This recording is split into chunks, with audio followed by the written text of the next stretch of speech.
আজকের রেসিপি কষে কষা ঢেঁড়স। কিভাবে রান্না করবেন সেটা দেখাবো।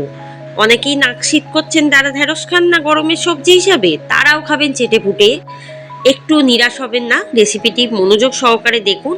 যারা বাড়িতে ঢেঁড়স খেতে পছন্দ করেন না, তাদের এইভাবে বানিয়ে খাওয়ান, দেখবেন তারাও খাবেন চেটে পুটে।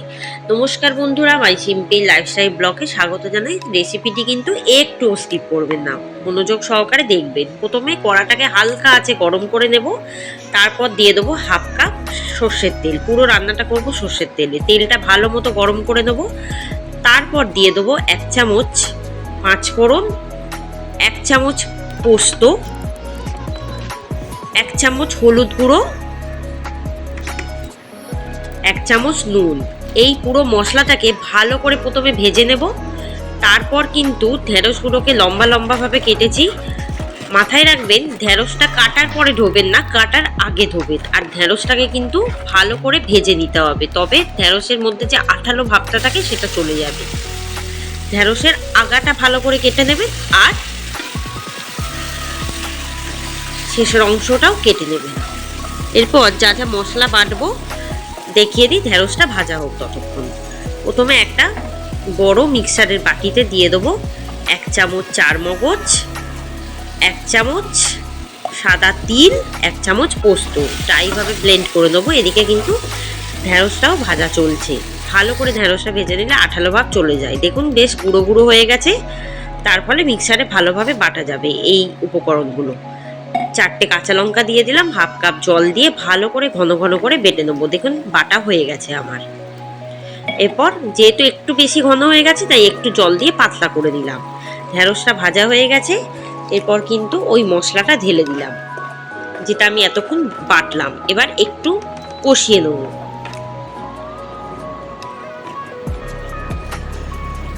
এরপর দিয়ে দেবো 1 চামচ লঙ্কার গুঁড়ো, দিয়ে আবারও ভালো করে কষাবো। লঙ্কার গুঁড়ো না অ্যাভয়েড করতে চাইলে বা না দিতে চাইলে, তাহলে কাশ্মীরি লঙ্কার গুঁড়ো ব্যবহার করতে পারেন। মশলাটা কষানো হয়ে গেছে। এবার দিয়ে দিলাম হাফ কাপ দুধ, দিয়ে এটাকে একটু ফুটিয়ে নেবো। মশলাটা কষানো হয়ে গেছে বুঝতে পারবেন যখন কড়ার গায়ে দেখুন লেগে যাচ্ছে। এরপর দিয়ে দেবো হাফ কাপ জল, দিয়ে ভালো করে ঢেঁড়সের সাথে মশলাটা মিশিয়ে দেবো। এরপর দিয়ে দেবো 1 টেবিল চামচ বাটার আর 1 চামচ নুন, দিয়ে ভালো করে এটাকে মিশিয়ে দেবো। এবার দিয়ে দেবো 2 টেবিল চামচ মধু, দিয়ে এটাকে 15 থেকে 20 মিনিট রান্না করব হালকা আঁচে। এরপর দিয়ে দেবো একটা গোটা ডিম, দিয়ে ভালো করে এটাকে মেশাবো। দেখবেন ডিমটা দেওয়ার পর ঘন হয়ে যাবে গ্রেভিটা। এরপর দিয়ে দেবো 1 টেবিল চামচ সর্ষের তেল,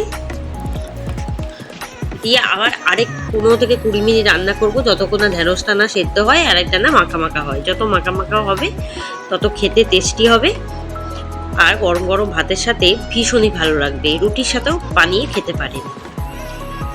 ঢেঁড়সের এই রান্নাটা কেমন লাগলো কমেন্টে জানাতে ভুলবেন না। চ্যানেলটিকে সাবস্ক্রাইব করবেন আর সমস্ত রেসিপি দেখতে থাকবেন। দেখুন ঢেঁড়সটা রান্না হয়ে গেছে, কালারটা বেশ চেঞ্জ হয়ে গেছে। এরপর আরেকটু হালকা আছে রান্না করব, তারপর সার্ভ করে দেবো গরম গরম। ব্যাস, ঢেঁড়সগুলো সেদ্ধ হয়ে গেছে। খুব বেশি সেদ্ধ করব না, তাহলে খেতে ভালো হবে না। এভাবেই রাখবো, রেখে নামিয়ে সার্ভ করব। সমস্ত রেসিপি দেখতে থাকবেন, চ্যানেলটিকে সাবস্ক্রাইব করবেন। আরও নতুন নতুন রেসিপি আপনাদের সামনে আমি হাজির করব অবশ্যই আগামী দিনে, তাই চ্যানেলে চোখ রাখুন। ভালো থাকুন, সুস্থ থাকুন, সাবধানে থাকুন। আমার চ্যানেলে চোখ রাখুন।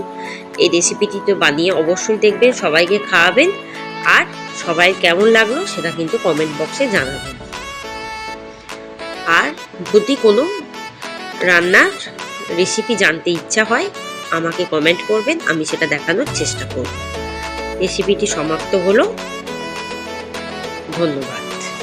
ভালো থাকবেন, সুস্থ থাকবেন, সাবধানে থাকবেন। পরের রেসিপির জন্য অপেক্ষায় থাকবেন।